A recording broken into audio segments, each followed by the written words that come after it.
परमेश्वर को पाने के लिए, आगे बढ़ने के लिए। तो ये बहुत अच्छा है कि आप लोग ऐसा मन बनाकर आए हो। डोंट वरी, हम बड़ी बरकत पाकर जाने वाले हैं। आज मुझे एक बड़ी परमेश्वर की एक इतनी जबरदस्त प्रेजेंस फील हो रही है यहाँ पर। कितने लोगों को फील हो रही? और मैं परमेश्वर को यहाँ पूरी तरह से प्रेजेंट पा रहा हूँ, क्योंकि उसने कहा है वर्ड के अंदर, वचन के अंदर, कि यहाँ 2 या 3 मेरे नाम में इकट्ठा होते हैं, वहां मैं मौजूद होता हूँ। तो सोचो, हम 2 या 3 हैं, हम तो कितनी भीड़ है ना। हालेलुया। लेकिन प्रभु यीशु मसीह ने कहा यहाँ 2 या 3 मेरे नाम से इकट्ठे होते हैं। तो क्या यीशु अपना वर्ड जो देता है वो कभी 1% भी उसमें कुछ आगे पीछे होता है? नो, कभी भी नहीं। उसका वचन सच्चा है और वो है इस समय हमारे बीच, और आपको बहुत लोगों को छूने वाला है परमेश्वर आज। जो लोग भी किसी वजह से परेशान होंगे या दुखी होंगे या उनकी जिंदगी में कोई हालात होगा, जैसे आप आज टेस्टिमनी सुन रहे थे ना, तो टेस्टिमनी में भी जैसे हम एक चीज याद रखना, मैं आगे जाकर इस पॉइंट को क्लियर करूंगा। जैसे कुछ लोगों की गवाही दे रहे थे, हमारे चर्च नहीं आते थे लेकिन चर्च जाते थे, लेकिन हीलिंग नहीं हो रही थी, उनका डिलीवरेंस, छुटकारा नहीं हो रहा था। ये बड़ा विषय के बहुत सारी गवाहियां चर्चेस में हम देखते हैं। पूरी दुनिया में प्रभु यीशु मसीह का प्रचार हो रहा है, पूरी दुनिया में यीशु मसीह की दासों को उसने खड़ा किया है। लेकिन कभी कभी बहुत सारे लोग चर्च में भी जाकर कभी कभी हीलिंग या डिलीवरेंस नहीं पाते। आज इसी का क्लैरिटी देनी है मुझे। हालेलुया। लेना चाहते हो क्लैरिटी? ये इसकी क्लैरिटी मिली आपको, लेकिन इसमें एक पॉइंट भी है ना। जब मैं क्लैरिटी दूंगा तो अगर जो लोग शरीर में होंगे उनको थोड़ी प्रॉब्लम हो जाएगी। आप समझते हो या नहीं समझते हो? लेकिन जो यीशु मसीह को प्यार करते हैं, क्योंकि अकॉर्डिंग टू बाइबल से मैं बात करूंगा, क्योंकि मैं कभी भी नॉन बिब्लिकल बात करता, मैं हमेशा बिब्लिकल बात करता हूं। और इसके लिए मैंने बहुत मेहनत की है खुदाबंद के साथ, मतलब पता नहीं कितने घंटों परे में रहा, और बाइबल के लिए, परमेश्वर के प्रकाशनों के लिए कितना परमेश्वर के साथ उस स्पिरिचुअली मेहनत को करा, और जिससे परमेश्वर ने मेरी मन की आंखों को खोला, मुझे प्रकाशन, रेवलेशंस दिए, मुझे गाइड किया कि ये बाइबल क्या है।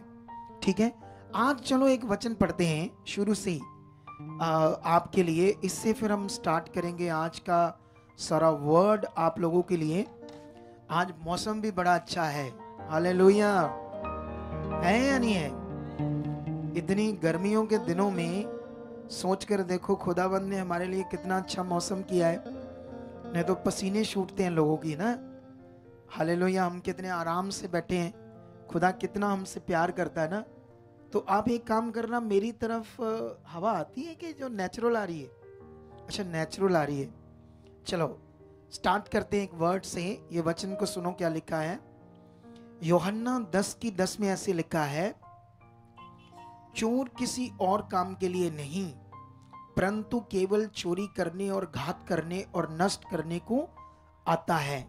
मैं इसलिए आया कि वह जीवन पाए और बहुतायत से पाए। पंजाबी का बाइबल किसके पास है? जिन्होंने ये निकाला पंजाबी का नहीं, खोल कर दो। हाँ, अब ये वचन से भी मैं पंजाबी में एक वचन पढ़ता हूं आप लोगों के लिए, ताकि आपको ये समझ आए यहाँ क्या और अच्छा लिखा है। यहाँ पर लिखा, चोर नहीं आंदा पर इसलिए जो चुरावे ते वड्डे ते नाश करे। यीशु कहते ने, यीशु मैं इसलिए आया कि उन्हां नूं जीवन मिले, सगों चोखा मिले। हालेलुया। तो यीशु मसीह कह रहे हैं कि मैं इसलिए आया कि लोगों को कौन जीवन मिले, और कौन सा जीवन मिले? चोखा जीवन। हालेलुया। अब यीशु मसीह कलीसिया के लिए, बलीवर्स के लिए, विश्वासियों के लिए या सारे संसार के लिए कौन सा जीवन लेकर आए? चोखा जीवन लेकर आई। आप समझते हो चोखा जीवन क्या होता है? एक नॉर्मली जीवन होता है एक बहुत अच्छा, जिसे हम कहेंगे जिसमें कोई प्रॉब्लम ना हो, जिसमें किसी भी तरह का कोई इशू ना हो, उसे बोलते हैं चोखा, है ना। जैसे इस दुनिया में अगर किसी की 4-5 बड़ी बड़ी गाड़ियां हैं, 2-3 बड़ी बड़ी कोठियां हैं, बहुत धन संपत्ति है, तो आप क्या कहोगे? वाह, चोखा, चोखी बरकत ही ना गोल, है ना। कैसे बोलेंगे हम उसको? चोखी बरकत बोलेंगे ना। तो यीशु मसीह हमारे लिए जो जीवन लेकर आए वो लेकर आए चोखा। अब सवाल है, कंडीशन ये है कि जो यीशु में होगा उसे ये मिलेगा, ठीक है, कंडीशन ये था। अब सोचने वाली बात ये है कि अगर जितने भी लोग आज यहां पर जो यीशु मसीह में ऑलरेडी चल रहे हैं, लेकिन उनके पास चोखा जीवन अगर नहीं है, तो फिर कारण समझना पड़ेगा क्यों नहीं है जो कि यीशु चोखा जीवन लेकर आए। कहां मिस्टेक है, कहां प्रॉब्लम है, कहां समझने वाला विषय हमारे लिए जो जरूरी है हमें समझना, कि जो जीवन यीशु मसीह हमारे लिए लेकर आए, अगर हम यीशु मसीह में चल रहे हैं। हम यहाँ टेस्टिमनी सुन रहे थे, एक बहन थी, 2 बहनें खड़ी थी। एक बहन बोल रही थी कि मुझे 8 साल से दुष्ट आत्माएं अटैक कर रही थी, और मेरी बहन मुझे चर्च के लिए इनविटेशन देती थी, लेकिन मैं पहले तो उसकी बात सुनती नहीं थी। उसके बाद मैं खुद ही पास में चर्च जाने लगी, लेकिन उसके बाद मैं चर्च जा भी रही थी, लेकिन बीच में मेरे पापा मुझे कह रहे थे कि अगर तू चर्च जाएगी तो मैं तुम्हें कोई भी सहूलत नहीं दूंगा, मैं तुम्हारा किसी भी प्रकार की मदद नहीं करूंगा, तुम्हें कोई चीज नहीं दूंगा अगर तुम चर्च गए, है ना। ऐसे विरोध कर रहा था उसका पापा। लेकिन वो चर्च जा रही थी क्योंकि वो सुन रही थी, समझ रही थी कि चर्च में हीलिंग होती है, छुटकारा होता है, डिलीवरेंस होता है, तो इसलिए वो समझ तो रही थी। लेकिन वो चर्च में प्रार्थना किया हुआ तेल, है ना, ऐसे पानी यूज कर रही थी, लगा रही थी, कुछ जो भी उसे समझाया जाता था, लेकिन कुछ मिलाकर भी 4 साल तक उसको डिलीवरेंस नहीं हुई, उस दुष्ट आत्मा से छुटकारा नहीं मिला। वाई, क्यों? ये बड़ा विषय आप लोगों के लिए। हालेलुया। क्योंकि ये कारण अगर आप समझें तो आज जब मैं प्रार्थना करूंगा तुम्हारे ऊपर, तो तुम छुड़ाए जाओगे यीशु मसीह। हालेलुया। तुम जब भी बाइबल के अंदर यहां भी बड़ी बड़ी हीलिंग्स को देखोगे, डिलीवरेंस को देखोगे, बड़े बड़े काम देखोगे, उसके पहले वहां ज्ञान दिया गया लोगों को, उससे पहले लोगों को गाइड किया गया ज्ञान। आज जब मैं प्रार्थना करूंगा, मेरा फेथ है कि इन भाइयों ने जो मेहनत की है, इतनी धूप में 2-3 दिन से लगे हैं तैयारी में आप लोगों के लिए। हम तो आए हैं, बस खाना पीना खाया और बैठ गए, लेकिन सोचो उनके बारे में, इनको क्या मिलना है? क्यों आपने इतने पैसे लगाए? क्यों इतनी मेहनत की?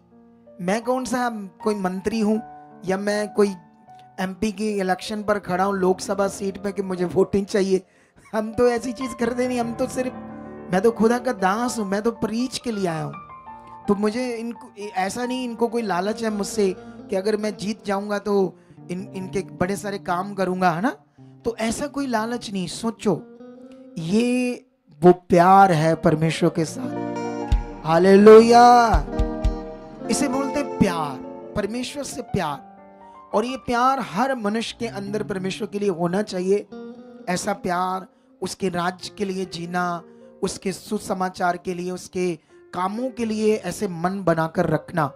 तो इसीलिए इन्होंने किया, तो आज वो काम होगा। लेकिन अभी मैं आप लोगों को बताना चाहता हूं, अगर मैं पुराने नियम में जाऊं तो पुराने नियम का एक पॉइंट है जो मुझे आज आपको समझाना है। मैं बहुत डीपली नहीं जाना चाहता, क्योंकि मैं जानता हूं, मैं गांव में आया हूं, तो बहुत डीपली बातें कर हो सकता है ऊपर से ना निकल जाए कुछ बातें। तो मैं चाहता हूं आप पकड़ पाओ आज का वचन, ताकि खुदा आपकी जिंदगी में काम करे। हालेलुया। आप जानते हो, पुराने नियम में अगर मैं आपको लेकर जाऊं गिनती की पुस्तक में, तो यहां पर एक चैप्टर है, एक पॉइंट है जिसकी क्लैरिटी आपको देनी है मुझे आज, ठीक है? तो ये मिलेगा वर्ड हमें 11 अध्याय में।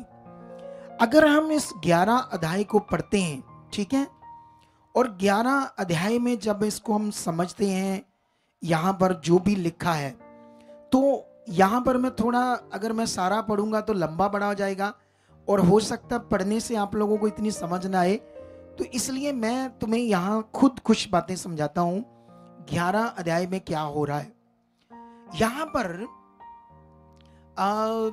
ये लोग जब मिस्र की गुलामी से निकले, खुदा के लोग, जब परमेश्वर ने अपनी पावर को प्रकट किया मिस्र के ऊपर मूसा अपने दास के द्वारा, और ये लोग उस गुलामी के जुए को तोड़कर आजाद होकर परमेश्वर के लिए जीने के लिए बढ़े।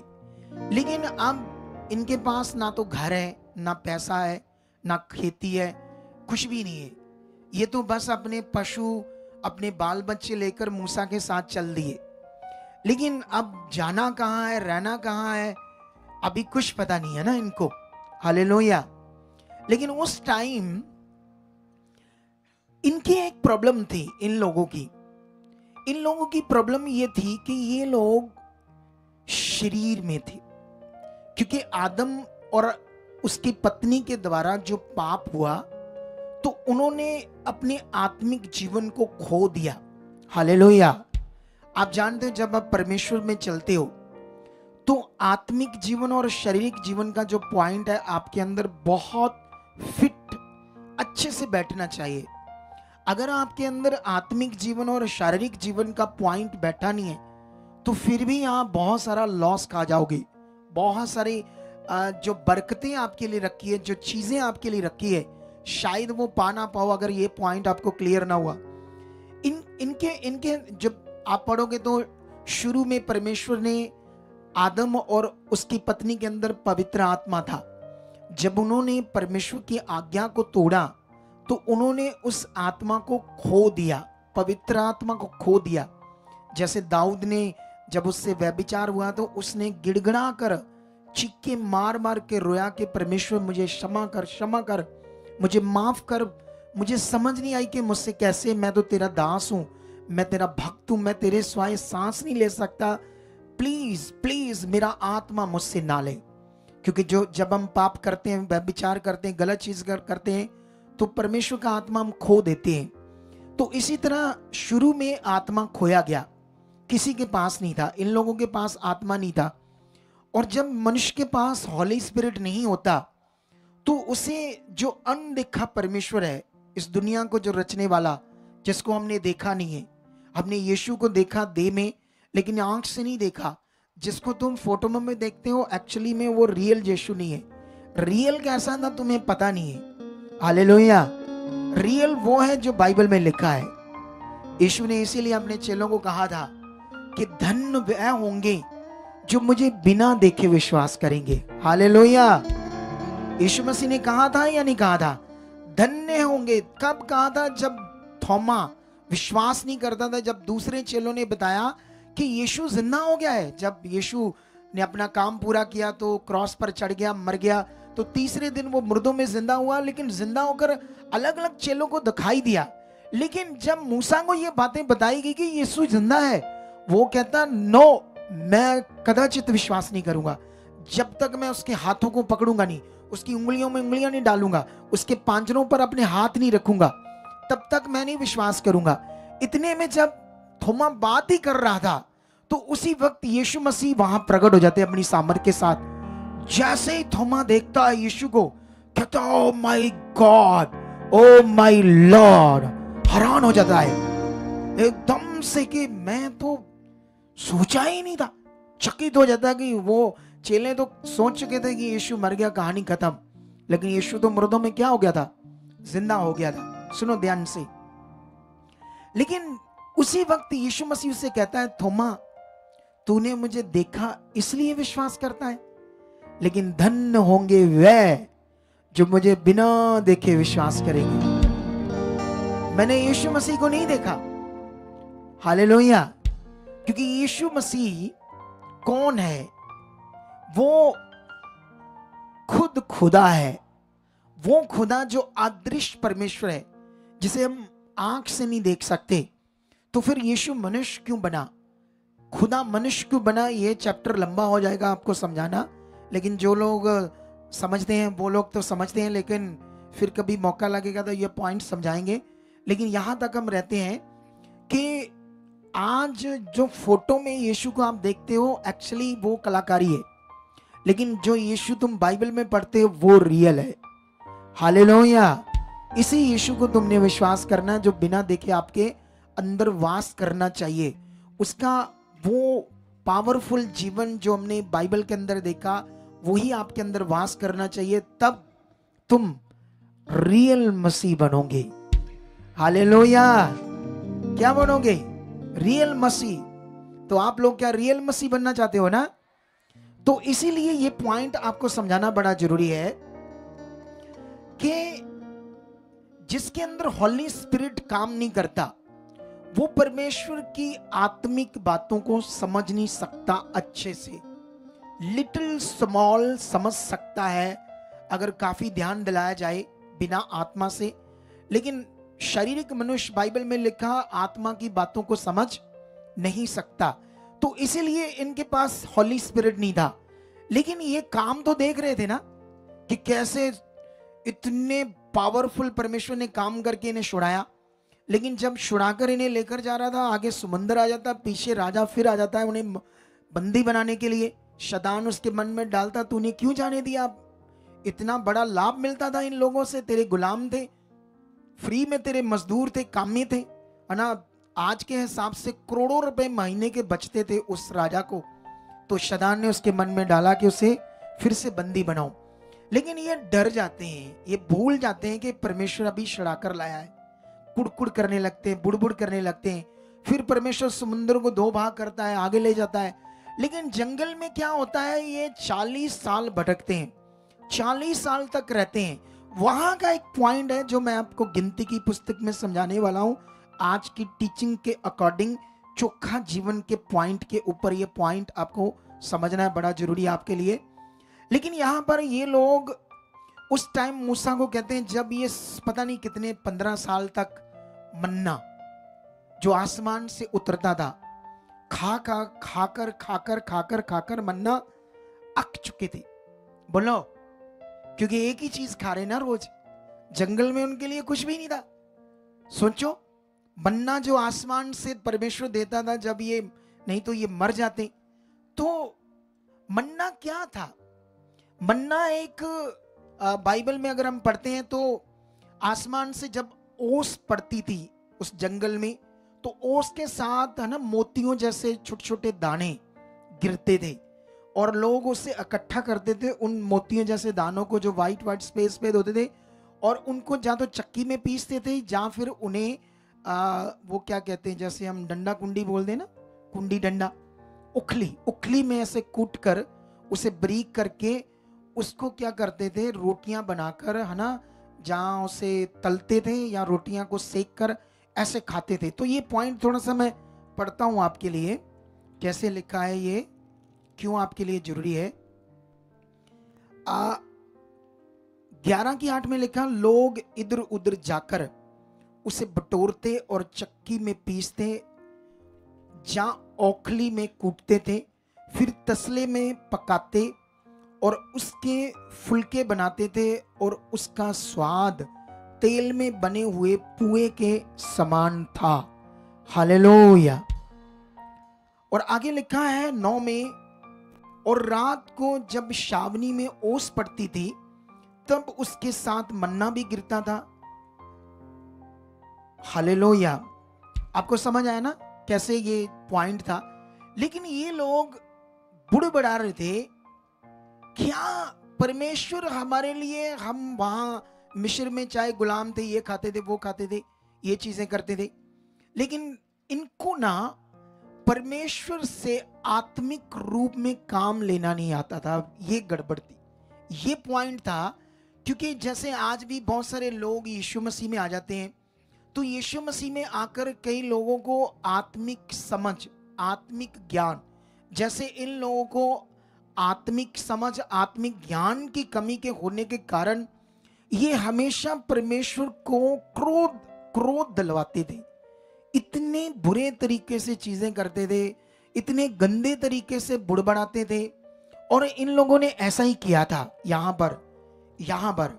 लेकिन मैं ये पॉइंट आपको क्यों समझा रहा हूं, तब मूसा के सामने बड़ी चीजें ये गड़बड़ करते हैं और फिर मूसा परमेश्वर से बातें करता है। और एक चीज मैं आपको पढ़ाता हूं जो मूसा ने बात की, 11:15 में लिखा, और जो तुझे मेरे साथ यही व्यवहार करना था तो मुझ पर तेरा इतना अनुग्रह हो कि तू मेरे प्राण एकदम से ले ले, जिससे मैं अपनी दुर्दशा ना देख पाऊं।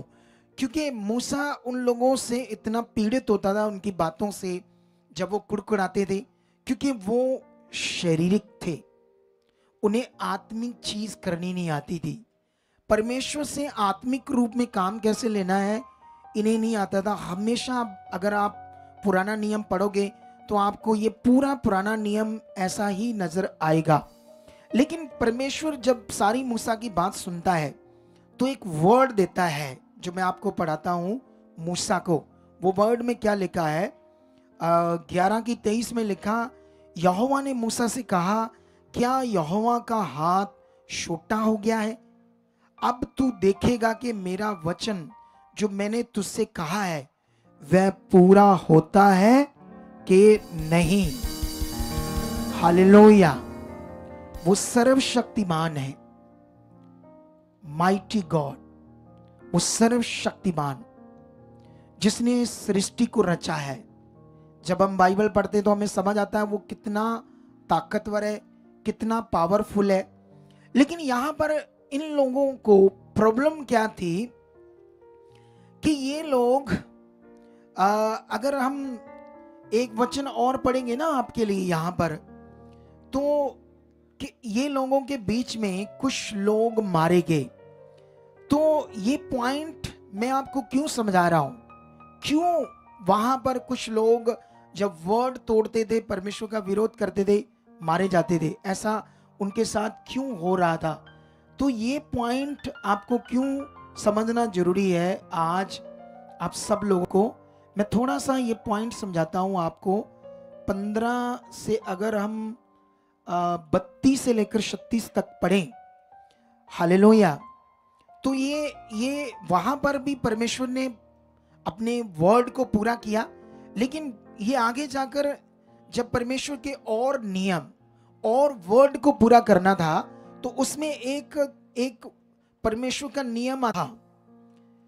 32 में ऐसे लिखा है, जब इजरायली जंगल में रहते थे तो उन दिनों एक मनुष्य विश्राम के दिन लकड़ी बीनता हुआ मिला, और जिनको वह लकड़ी बीनता हुआ मिला वह उसको मूसा और हारून और सारी मंडली के पास ले गए।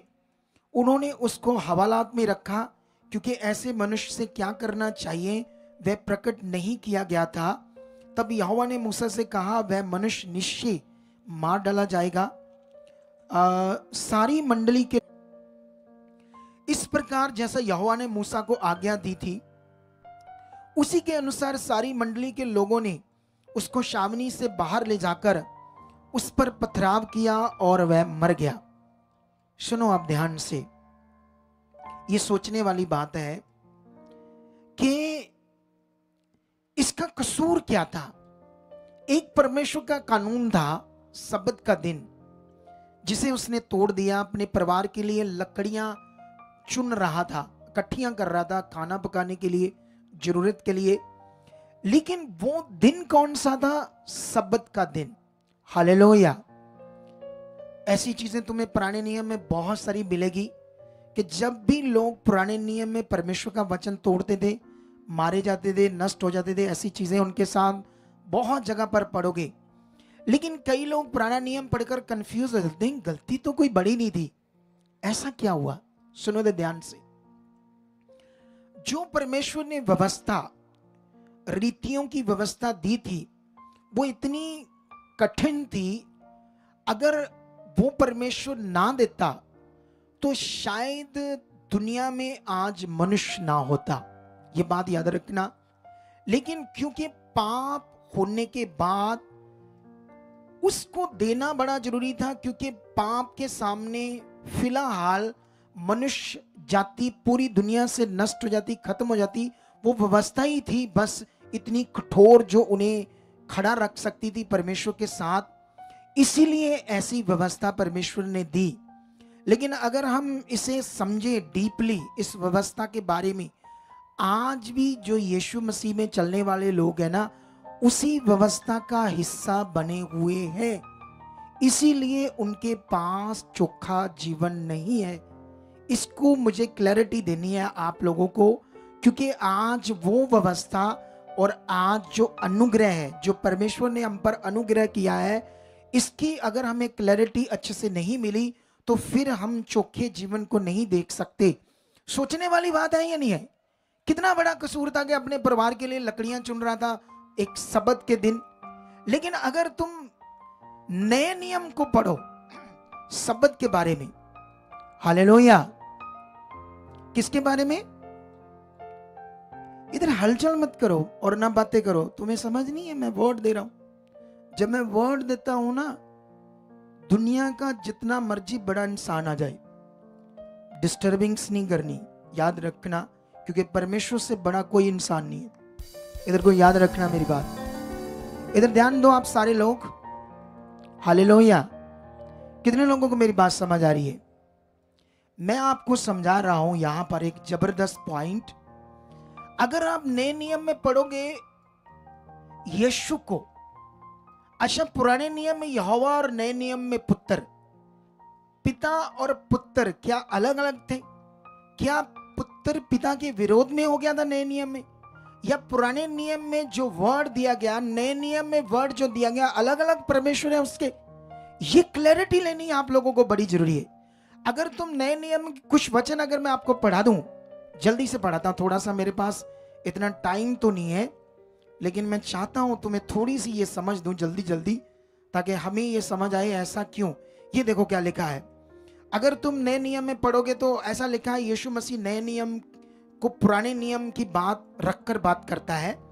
यीशु मसीह कहता है, वचन है 5:38, तुम सुन चुके हो कि कहा गया था, आंख के बदले आंख और दांत के बदले दांत, परंतु मैं तुमसे ये कहता हूं कि बुरे का सामना ना करना, परंतु जो कोई तेरे दाहिने गाल पर थप्पड़ मारे उसकी और दूसरा भी फेर दे। सुनो, इधर देखो ध्यान से, इधर देखो ध्यान से आप सारे लोग, इधर देखो ध्यान से, सारे लोग ध्यान दो इधर, अच्छा वाला।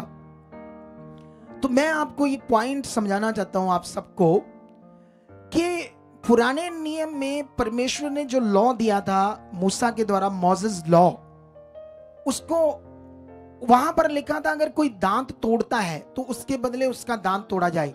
अगर किसी ने किसी की आंख फोड़ दी झगड़ा करके तो उसके भी बदले में आंख फोड़ी जाए। तो यीशु मसीह पुराने नियम को क्यों काट रहा है नए नियम में? क्या पिता के वचनों को पुत्र काट रहा है, या पुराने नियम को नए नियम को पूरा करने वाला वो पुत्र खड़ा है ताकि लोगों को समझ आए नया नियम क्या है? अगर आप लोग आज, जैसे मैंने कहा था, यीशु मसीह हमारे लिए चोखा जीवन लेकर आए, तो अगर आप यीशु में हैं तो वो जीवन आपके पास नहीं है, हालेलुया। तो फिर क्यों नहीं है जब वर्ड में लिखा है? जब आप जानते हो यीशु मेरे लिए क्रॉस पर चढ़ा, मेरे लिए वो मरा, मेरे पाप के लिए, मेरी बीमारियों के लिए उसने कोड़े खाए, मुझे जीवन देने के लिए उसने इस प्रोसेस को पूरा किया। अगर तुम्हें पता है कि मेरे लिए उसने ऐसा किया है, तो फिर वो डिलीवरेंस क्यों नहीं, वो छुटकारा क्यों नहीं? यहां पर ये पॉइंट हमारे लिए समझना बड़ा जरूरी है। अब सोचने वाली बात है कि यीशु वहां पर तो पुराने नियम सबत के दिन, सबत का दिन जब उन्होंने तोड़ा तो पत्थर मारकर मार दिया गया।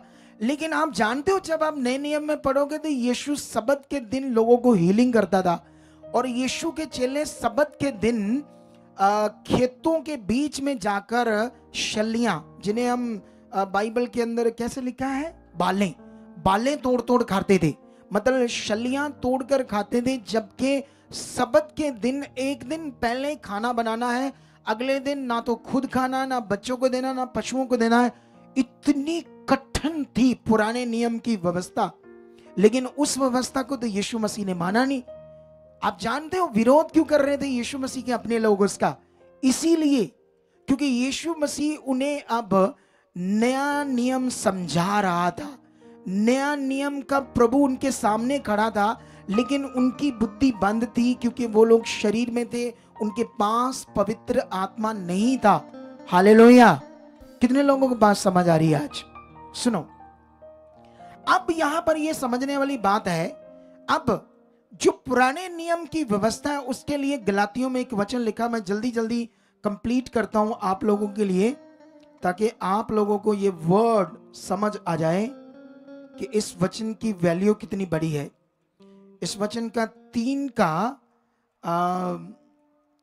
10 में ऐसा लिखा है, शुरू कर दे 10 से पढ़ना। इसलिए जितने लोग व्यवस्था के कामों पर भरोसा रखते हैं वह सब शाप के अधीन है, क्योंकि लिखा है जो कोई व्यवस्था की पुस्तक में लिखी हुई सब बातों के करने में स्थिर नहीं रहता वह शापित है।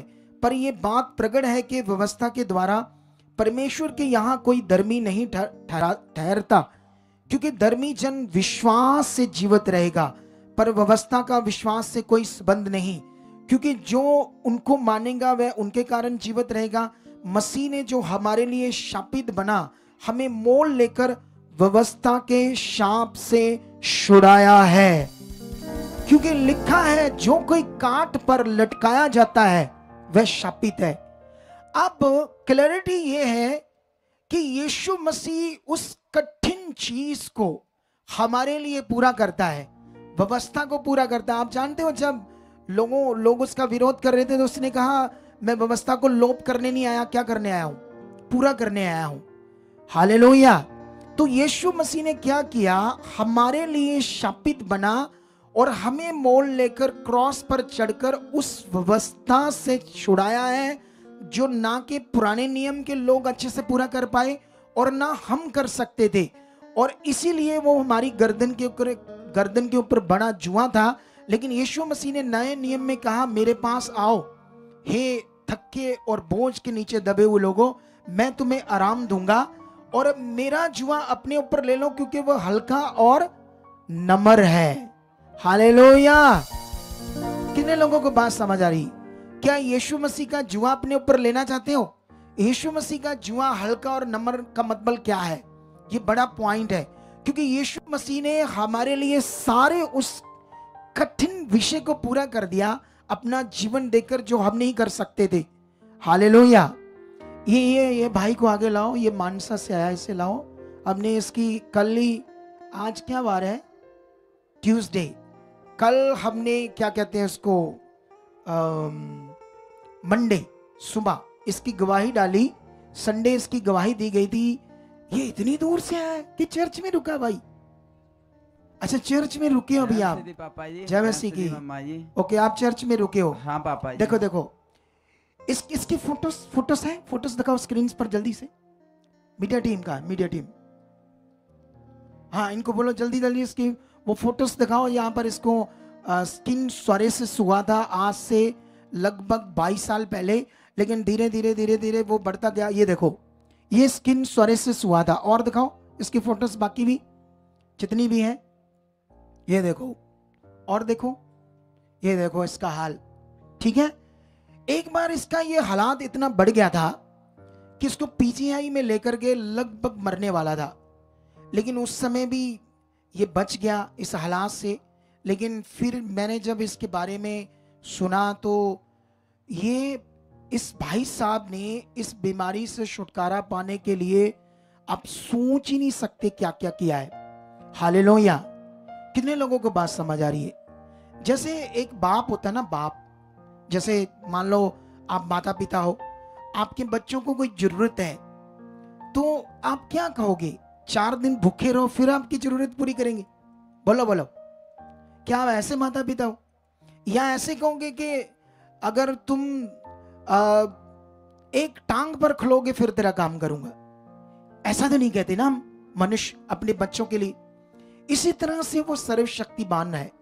इस बंदे ने इतनी कठिन चीजें की, इतनी कठिन चीजें की कि मुझे इस बीमारी से छुटकारा मिल जाए। पैसा था नहीं, बच्चे भी भूखे मर रहे थे, कोई मदद कर रहा था, कोई कर रहा था, इतना कुछ किया, इतनी तांत्रिक बाबे वगैरह इधर उधर गया कहीं से बढ़ा जाए। लेकिन फिर इसको किसी ने कहा यीशु मसीह में चला जा, उधर प्रेयर करते हैं और वहां लोगों की हीलिंग होती है। लेकिन उसके बाद क्या होता है, ये यीशु मसीह में भी आ जाता है और 5 साल तक यीशु मसीह में भी चलता है। कुछ फर्क पड़ता है इसको, लेकिन कंप्लीटली इसको हीलिंग नहीं मिलती। जैसे पूरी डिलीवरेंस मिलनी चाहिए थी, इसे नहीं मिल रही थी। वाई? जानते क्यों? क्योंकि ये व्यवस्था पूरी कर रहा था यीशु मसीह में आकर। इसको पता नहीं था यीशु मसीह में अनुग्रह क्या है, विश्वास का कानून क्या है, परमेश्वर के साथ रिश्ता क्या है, ये पता नहीं था। ये वो प्रार्थना किया हुआ तेल, पानी, कपड़ा, है ना, ऐसा है, उसको शरीर पर या पी रहा था, बॉडी पर लगा रहा था, ये व्यवस्था है। क्या है ये? हालेलुया। कितने लोगों को बात समझ आ रही है? आप बैठ जाओ, परमेश्वर आपको आशीष दे। आप इतने बड़ा आपको बीच में मैं लेकर आया, सुनो तो देखो ध्यान से। कितने लोगों को बात समझ आ रही है? अगर आप लोग आज डिलीवरेंस चाहते हो, छुटकारा चाहते हो, तो तुम्हें मन से, अंदर से यीशु के ऊपर बिलीव करना है। तुम यीशु मसीह में चलने वाले लोग हो, लेकिन रीतियों में हो, व्यवस्था में हो, जिस व्यवस्था को यीशु मसीह ने हमें मोल लेकर काट पर लटक कर हमारे लिए क्या किया? पूरा किया, ताकि हम छुड़ाए जाएं। हालेलुया। कितने लोगों को बात समझ आ रही है? कोटली साहब, इन्हें जल्दी तो नहीं है? जल्दी है? 5 मिनट और, ठीक है, 5 मिनट, परमेश्वर आपको बरकत देगा। मजीठिया साहब बहुत सारी, ठीक है।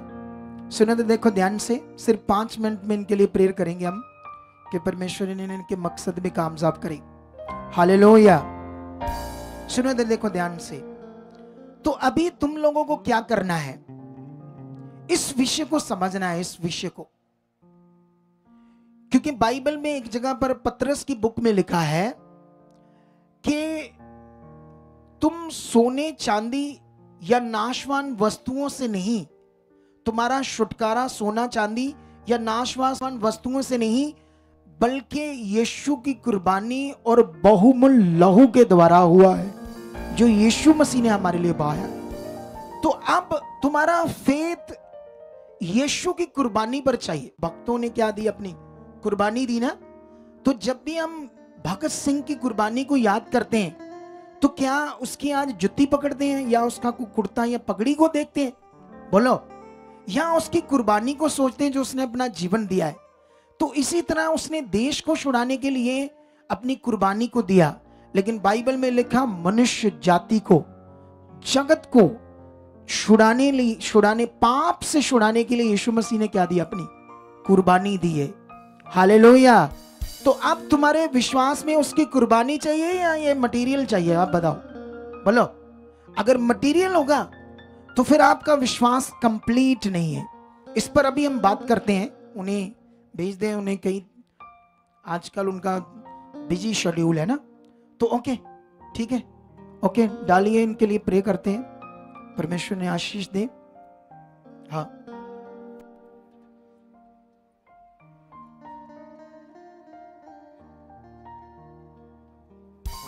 ओके।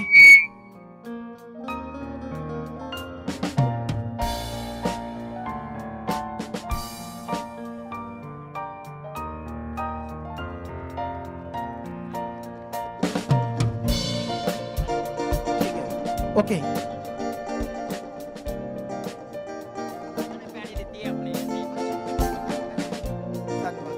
ओके, प्रार्थना करेंगे।